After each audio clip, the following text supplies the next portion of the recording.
Hi, I'm Brant Menswar, and welcome to my show, Just a Moment. As a former world touring musician turned keynote speaker and author, I've experienced my share of life-altering moments that have both broken me and propelled me forward. How you leverage those moments or push through them will define your destiny. Each week on my show, I'll provide tools on how to maximize those moments, as well as interview some of the most successful entrepreneurs, entertainers, and athletes on how the power of a single moment changed their life. Join me to learn how to change what's possible for your life. It'll take just a moment. Today's guest has a discography that has gone every shade of metal a record can go. Marty Dodson has been writing #1 hits in Nashville for decades. However, his path to success started far off from a high note. From pain to triple platinum, this is his story. Marty, you're on. I'm Marty Dodson, and this is my moment. I was born in California. My dad got out of the Air Force when I was about 5 months old, and then we moved around a little bit, but we wound up in Nashville when I was 5, so I count that as home. My dad was an industrial engineer, but he was also addicted to prescription medication, so he didn't work a lot. He worked off and on because he would get fired at jobs and things like that. My mom was a registered nurse, so she supported the family. I have one brother. He's a computer programmer. We led polar opposite lives. So when we were growing up, I would be outside playing with friends, filming my own movies and things like that, and he would be inside messing on the computer. Because of the drug addiction stuff in the family, I felt in a way at 12 years old or so, I was the man of the house. I had to take care of mowing the grass and all the things that a dad might typically do. In that regard, was responsible for my brother a lot because my dad wasn't capable of watching him and my mom was working and things like that. I felt a lot of responsibility on me, and so therefore I tried to not cause any trouble. So I was very compliant, made great grades, just tried to be easy on my mom. Marty's academic abilities translated into creative prowess and quickly became an emotional outlet for the struggles he faced at home.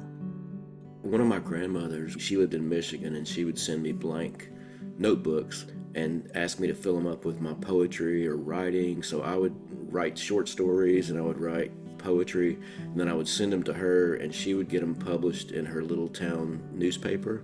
When I was 11, I got my first guitar, and I really loved that. I loved writing songs. I found a spot on the stairwell going down to our basement that had natural reverb, and so I would sit on the 4th step and play my guitar and write songs, and that kind of became my voice. I felt like in my family there was a lot of things that were out of control, and so my songs and my writing were my way to express my voice. So I could express my anger toward my dad, or I could express the crush I had on the little girl up the street that I was checking to talk to, all those kind of things. Though Marty had a passion and talent for songwriting, it wasn't the first path he followed. His university days set him on a practical course, which satisfied him for a time before he was sent spiraling. I didn't even know really that being a songwriter was a job that you could do. I knew that everybody working on our air conditioner or installing our cable in Nashville was trying to be in the music business. I didn't really know how it all worked. And so when I went to college my first semester, they had a commercial music class, and I took that. And it was fun, but it was also taught by a realtor.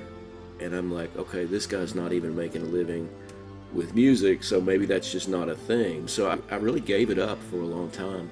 And I finished my degree in college. I was working as a youth minister in college and just kept getting offered jobs to do youth ministry after that. So I wound up doing that for about 10 years and then waking up one day saying, this is not what I chose to do. I just fell into this, and it was easy to keep doing it. At an early midlife crisis, it was really something I wrestled with because I thought, I'm doing good things, I'm helping people, and so maybe it's selfish of me to want something different for myself or to get out of it. But also at some point I started having the realization that a lot of my job is putting on a good pizza party for the teenagers so the parents can go out to dinner, and that's not life-changing for them. And so I started evaluating what percentage of my time is actually spent doing something that makes a big difference, that somebody's going to remember in 10 years. And it was a very small percentage that I came up with. And so that's when I started trying to figure out what else I would do. And at that point I had 3 young children, and So I was having to spend time away in the evenings with other people's kids, missing time with my kids. So I read a book called What Color's Your Parachute on finding your passion and then finding out how to make a living with your passion. And when I finished that book, I thought if I could have done anything, I would have been a songwriter. So let me see if I can figure that out. I had a conversation with my now ex-wife about what things would look like, and she said, maybe if you want to try the songwriting thing, give it a couple years. And she was a pharmacist. She had been working part-time because my salary was not very great as a youth minister, and so she was able to work more hours and make up for the income we lost. And then I did some part-time jobs, edited a magazine, and I helped build computers for people sometimes and stuff like that. So it was just tag team parenting, and when she was working, I was home with the kids. When she was off, I was trying to write and make connections and do all those things. So it was a really intense time in a lot of ways and a lot of pressure, and it didn't happen in 2 years, and then that caused some conflict. So yeah, it was just trying to figure out how to make things work. As Marty's moment to shine rapidly approached, he had to make a drastic mindset shift so that his desire to pursue his dreams became a need. I was on vacation last week and I'm reading a book called Not Nice, and basically it's about stopping people pleasing, and it talks about the level of commitment that you have toward what you're doing, and it starts at trying.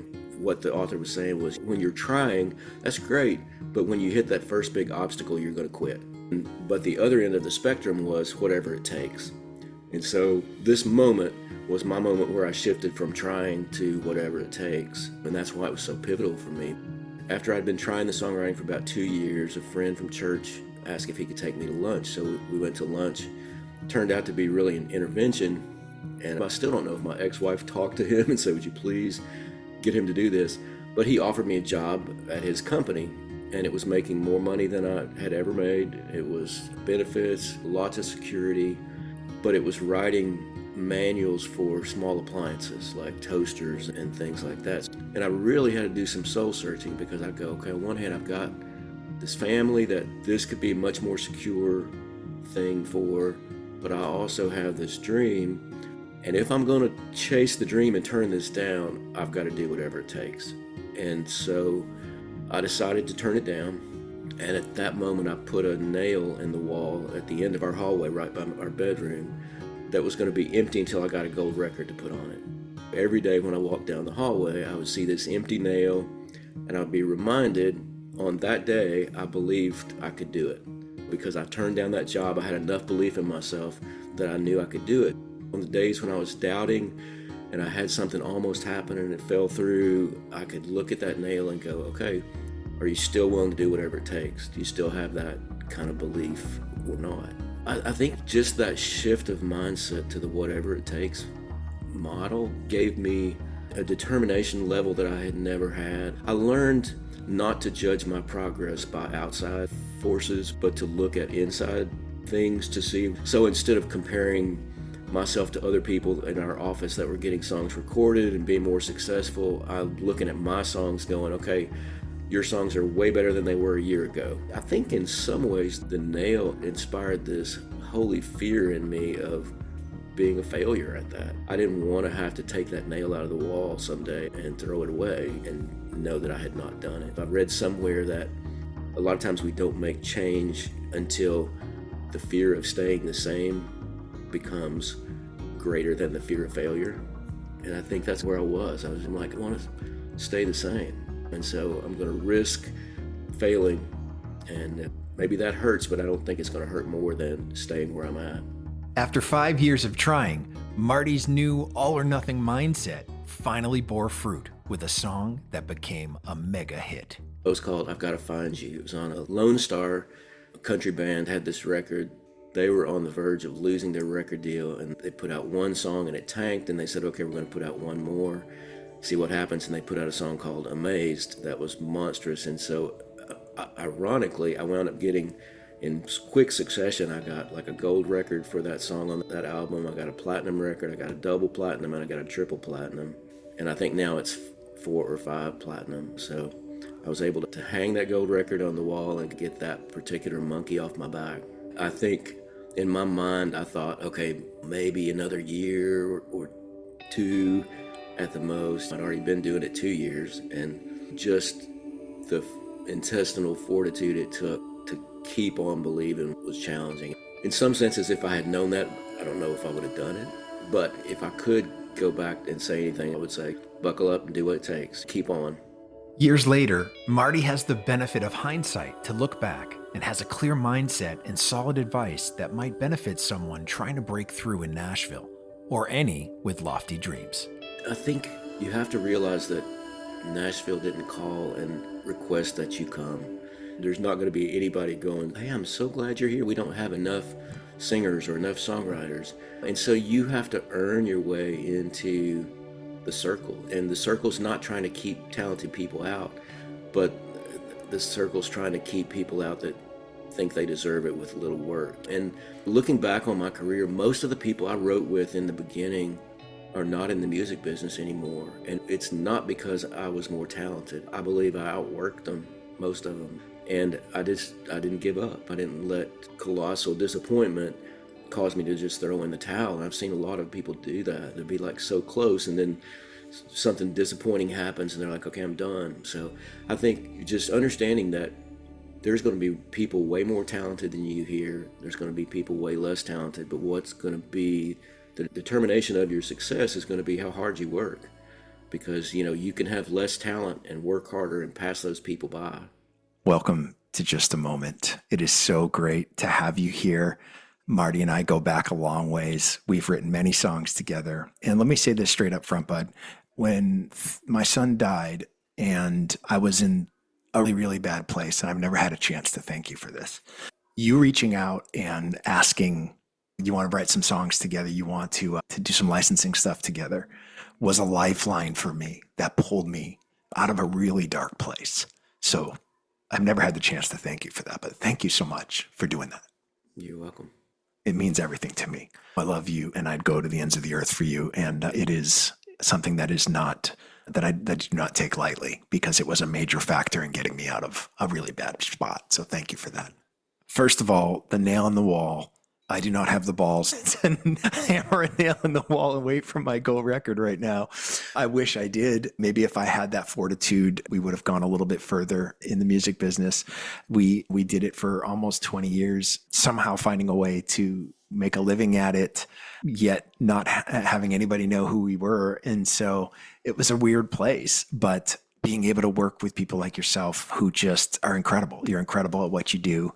I think your psychology degree comes in so much into what you do today in the songs that you write, but also in the working with artists and working with other songwriters. Would you agree that happens a lot? Yeah, absolutely. One of my publishing deals, after we signed the deal, the publisher said, "No, I don't want you using any of that psychology on me." And I said, "Too late." And he was like, "What did you do?" Oh, I love it. One of the things we love to do here after revealing this incredible moment, which honestly should be inspiration for anybody who wants to be a songwriter, we always like to talk about a moment we wish we could get back. And sometimes that moment is something we'd like to do differently. Sometimes that moment is just an incredibly powerful moment that we want to relive because it was so incredible. But I'm curious for you, is there a moment? I'm sure there are lots in one way of regrets and that sort of thing, but is there a moment that stands out that you'd love to have another shot at? I'm not big on regrets, so there's not a lot of things that I've done that I would like to do over. But there's a period in my life that I would wish I could change in a way. One point I read a book called No More Christian Nice Guy, and I thought, that's an odd title. But the point of the book was that if you grow up in Christian tradition, a lot of times people, especially men, are taught that you're supposed to be passive, you're supposed to turn the other cheek, and all of these traits. And I realized I had done a really great job of that at the expense of my family.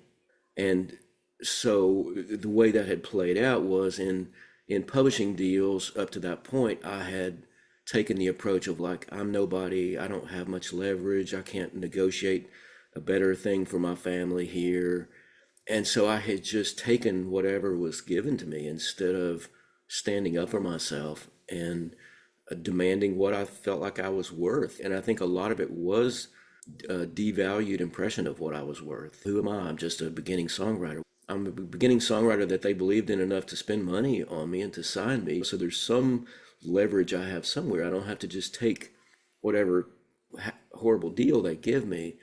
And so I began applying that to amazing results. I went into a publisher one time. I had a big hit song and I didn't own any of my publishing, which means the publisher got a lot of the money from that song. And I went in and I said, hey, I made you a lot of money, a lot more than I've cost you. So can we talk about a co-pub deal, which would mean I would, on the next hits, get more money. And he said, no, we'll wait until your deal's up and then we'll renegotiate. And I said, no, we'll negotiate now or I'll quit writing for you. And he said, okay. And it really took him back that I would stand up for myself because I'd never done that.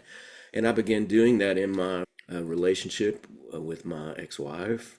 And one of the things I realized is that when you start changing the dynamic, other people don't like it a lot of times. So my wife did not like me standing up for myself. She liked to be able to manipulate me or push me around into what she wanted me to do. And so that caused conflict, and it caused some conflict at times at work. But what I realized was that every time I stood up for myself, not in an ugly way, but I just stood up for myself, I came out ahead of where I started. And that period of my life when I was just letting other people push me around and dictate what I did is what I would change. So I'm curious because I'm sure there are a lot of people who want to do that, but when they attempt to do that, emotions get involved and it makes it hard to maybe get your point across without being emotional about that. I think this is one of your superpowers. And I don't know if it's the Southern Nashville gentleman in you that just is even keel and nobody knows if you're incredibly upset or incredibly happy because you're able to play it either way. What is your advice for somebody who wants to stand up for themselves, but may be afraid that the emotions will take over and put them in a worse place? I'm a type 8 Enneagram, and I think anger can be my first emotion. No matter what I'm feeling, it may be that I'm hurt, it may be that I'm sad, but anger is what I feel. And that book helped me understand I don't have to be angry when I present my standing up for myself. I can be calm and do it, but I don't have to back off of it and other people get angry. So if I would stand up to my ex-wife, she might blow up. She was the person who would throw things and scream. But if I could just stay calm and say, I'm not going to participate in our relationship in that way anymore. I want to have calm, reasonable discussions, and you're not going to blow up so that I change my mind and I give in to what you're going to do. So you go do what you need to do. I'm going to be here doing what I need to do, and I'm going to stick to what I told you. And just learning to present it in that more matter-of-fact way, I think, was helpful. And also understanding that I can't control anybody's response. All I can control is what I do. I guess I'm curious how it works with you now, the young Marty writer who comes in with maybe a little bit of success and starts to learn to speak up for themselves. Fast forward a couple of decades and now we've got 10 number ones and we've got all this success. What's the difference of that guy walking into a room now? Because you're pretty much on your own now, right? You're not in the traditional publishing deal like a lot of people are, especially when they first get to Nashville, where they're writing for somebody else. You're writing for yourself now, and you get to pick and choose who you want to write with, who you want to partner with, who you want to pitch the songs to. How does that manifest itself in your life now, knowing that wasn't what existed for most of your career up until you made this change? I think it gives me a lot more peace, a lot more calm, and confidence. I have seen what standing up for myself looks like, and not just professionally or relationally, but emotionally, and saying, hey, you're not going to treat me this way, or hey, when you quit screaming, we can have a conversation, but I'm not going to sit here and listen to that kind of thing. I've just seen the benefits of that to the point that it doesn't bother me anymore or frighten me to stand up for myself. So if I got a cut on a huge legacy artist one time, and the producer called and said, I think you should give me 15% of your publishing because I did a cool guitar solo on it. And I was like, no, you copied 85% of our production. So if you want to give me 85% of production money, you can have 15% of the publishing money. And he just said, we're not going to do that, and hung up, and nothing happened. Yes. And just those kind of things, it's become easier to just go, no, one of the most important things I can do is keep myself emotionally, physically, spiritually healthy. And part of that is that I've got to be my own advocate. My first publisher, one time I was complaining about one of our song pluggers. They're the ones that go out and try to place the songs and get an artist to do them. And I was complaining that he had not gotten me any activity or cuts. And he said, Marty, nobody's going to work harder to make you successful than you. So you get out there and pitch your songs and see if you can get them cut. And when I started doing that, I'm like, oh, this is hard. It's a hard job. And that attitude of owning my feelings, owning what I need, and not feeling guilty to say, here's what I need, or here's what I'm going to tolerate. That's amazing, bud. Listen, if somebody wants to continue to follow your journey, what's the best way for them to do that? I think Instagram is probably the best way. It's at Marty D Songs, so MartyDSongs on Instagram. I'm on Facebook, I'm on LinkedIn. I think just under Marty Dodson on those places, but those are the best places. And then I have a podcast on YouTube called Songtown on Songwriting if anybody's interested in songwriting. Fantastic. Listen, bud, I look forward to many more songs written together, and I can't thank you enough for joining us here on Just a Moment. Thanks for having me. Thank you for joining us on this episode of Just a Moment. Make sure to subscribe to our podcast and tell a friend or two about it to help spread the word so everyone can find a moment that inspires them. Don't forget to leave us a review and check us out on the web at justamomentpodcast.com. Just a Moment is produced by Natalie Von Rose and Brant Menswar. For more inspiring shows like this, visit surroundpodcasts.com.